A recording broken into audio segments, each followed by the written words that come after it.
તો ભાઈ જય શ્રી કૃષ્ણ, હર હર મહાદેવ. પાછા આપણે 4 દિવસના વિરામ બાદ સાઈડ ઉપર આવી ગયા છે. 4 દિવસ કંઈ કામ નહોતું એટલે આપણે રજા પાડી હતી અને પાછું કામ ચાલુ થઈ ગયું છે. આજ તો આપણે ટ્રેક્ટર ચલાવવું છે. જો ટ્રેક્ટરમાં કેવું હોય છે, આ બાજુ જે મોટા મોટા પેડલ આવે ને એ બ્રેક આવે. આ રેસ નહીં. ગાડીમાં કેવું હોય કે આજુબાજુમાં એક બાજુનું બ્રેક હોય ને આ બાજુમાં રેસ હોય. ઠીક છે, આનું રેસનું ક્યાં છે? આનું રેસ બનાવવાનું બટન આવી છે. આપણે આ નાનું ટીચકડું તમે એ દબાવો ને તો ટ્રેક્ટર ભાગે, બાકી 120ની સ્પીડે ભાગે ને. આ એનો હુક્કો ચીમની કહેવાય ને, આપણે જ્યાંથી ધુમાડો નીકળે એ તમારી ચીમની થઈ ગઈ. બસ આ તો ઓડોમીટર હોય છે એનું. આ તમારે કુલિંગનું ટેમ્પરેચર, આ બેટરીનું ટેમ્પરેચર, આ તમારી સ્પીડ બતાવે અને પેટ્રોલ બતાવે. તો કામ કરતાં કરતાં આપણું આ પાઇલિંગનું આવડું મોટું મશીન તૈયાર થઈ રહ્યું છે. પેલી બાજુ જવા માટે હવે પેલી સાઈડની પાઇલિંગ ચાલુ કરી દેવામાં આવશે. અને આ બાજુ આપણી આરએમસીની ગાડી જે અનિકેત ઇન્ફ્રાકોમાંથી આવી રહી છે. જો આ બાજુ આવી રીતે સ્કૂપ લગાવવામાં આવે અને અહીંથી જે પેલું શટર દેખાય છે ત્યાંથી અંદર માલ પાડવામાં આવે. આરએમસીનો જે કોન્ક્રીટનો જે માલ આવે સીધો આની અંદર જાય અને આપણી પેલી ગોદેલી પાઇલની અંદર સીધો અંદર જતો રહે. આ ભાઈ ક્યુબવાળા છે. જો ક્યુબ એટલે શું? આ જે બી ગાડી આવે એને આપણે ક્યુબ ભરાવાય બહુ જ જરૂરી. કેમ કે આપણે ક્યુબ ભરાઈએ તો જ આપણે એને ખબર પડે કે એનું સ્ટ્રેન્થ કેટલી આવે. પર્ટિક્યુલર આ જે 1 અને 2 નંબરની જે પાઇલ છે એલ આકારમાં આપણે અત્યારે ભરી રહ્યા છીએ એના ક્યુબ છે. આરએમસીની ગાડીમાંથી સીધા આપણે આ સિમેન્ટનો જે માલ આવે એ માલના આ ક્યુબની અંદર નાખીએ. ક્યુબ એટલે શું? ચોરસ. આ જે ચોરસ એને બનાવવામાં આવે.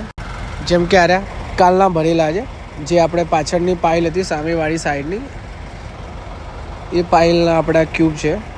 જો ક્યુબ સુકાઈ ગયા છે એની પર આપણે પાઇલ નંબર લખી દેવાનો આવે અને આપણે આ વસ્તુ લેબવાળા આવે અને જે ટેસ્ટિંગ કરાવવા માટે મોકલવું પડે.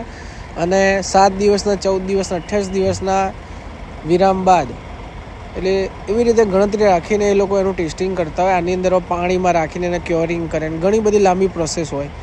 પછી આને એક પછી એક એનું મશીન આવે. તો પછી આ જે ક્યુબ આવે ભાઈ એને એક મશીન આવે, એનું સ્પેશિયલ મશીન આવે. એ મશીનની અંદર આ ક્યુબને અંદર રાખવામાં આવે છે અને એના ઉપર દબાણ આપવામાં આવે. દબાણ એટલે ઉપરથી લઈને નીચે વચ્ચે એક સ્પેસ હોય ત્યાં તમારે આ ક્યુબ રાખી દેવાનું અને ક્યુબને એને પ્રેસ કરવામાં આવે.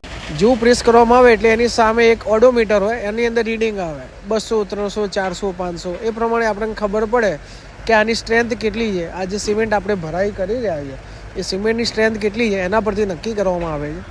બાકી તો જો એક આ ગાડી ખાલી થઈ રહી છે, બીજી ગાડી આ ગાડીની પાછળ પડી છે.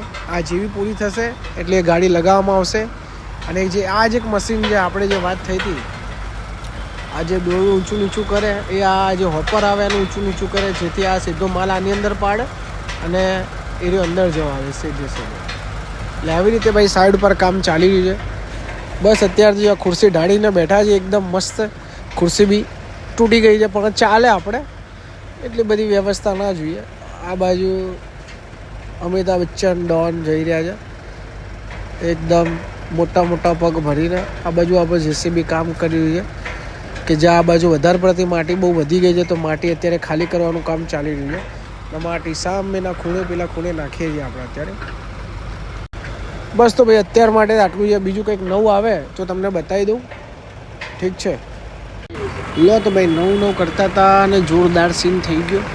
આગળ જે રોડ ઉપર જે માટી ટેમ્પરરી રોડ બનાવ્યો તો થોડી ભીની માટી હતી જેના કારણે આરએમસીની આખી ગાડી ફસાઈ ગઈ છે. હવે એક બાજુ એક જેસીબી અને બીજી બાજુ પાછળથી પેલો ધક્કો મારે છે ને જેસીબીની ચેન વડે ખેંચી તો એ કંઈ મેળ પડે એવો લાગતો નથી. હવે પાછું કંઈક નવું તિકડમ કરવું પડશે. આ જે અંદર જે ખટારાની જે આ ચેચીસ આવે ત્યાં ભાઈ ઊંઘીને જો અત્યારે ત્યાં સાંકળ બાંધી રહ્યો છે જેથી આપણે ખેંચીશું. ભાઈ જેસીબીથી કામ ન થયું પણ આપણું જે બુલડોઝર જે મેન મશીન છે એને બોલાવી દીધું છે. હવે આને બાંધીને આપણે જોઈએ, ટ્રાય કરીએ એકવાર ફરીથી ક્યાંક નીકળી જાય. પૂરેપૂરું જોર લગાડીને આપણો બાહુબલી મશીન પૂરેપૂરું કાર્યરત થઈ રહ્યું છે. પાછળ એક જેસીબીવાળો પેલો એક ધક્કો જ મારી રહ્યો છે. બસ ધીરે ધીરે કરીને ગાડી બહાર આવી ગઈ છે. થોડીક વારમાં લાગે છે બહાર નીકળી જશે. અને ભાઈ ફાઇનલી આપણી ગાડી નીકળી ગઈ છે બહાર, ધીમે ધીમે આવી જ ગઈ છે ટોટલી. ચલો આજના દિવસ માટે આટલું જ હતું. કાલે આપણે મળીએ. જય શ્રી કૃષ્ણ, જય શ્રી રામ, હર હર મહાદેવ. ધન્યવાદ તમારા બધા લોકોનો આવી રીતે સપોર્ટ કરતા રહેજો અને અમારી વિડીયો ગમે તો 100% ફોલો કરજો, સબસ્ક્રાઈબ જરૂર કરજો. તમને આવા જ આવા નવા વિડીયો તમને 100% હું બતાવીશ અને તમને મજા કરાવીશ. જય શ્રી કૃષ્ણ.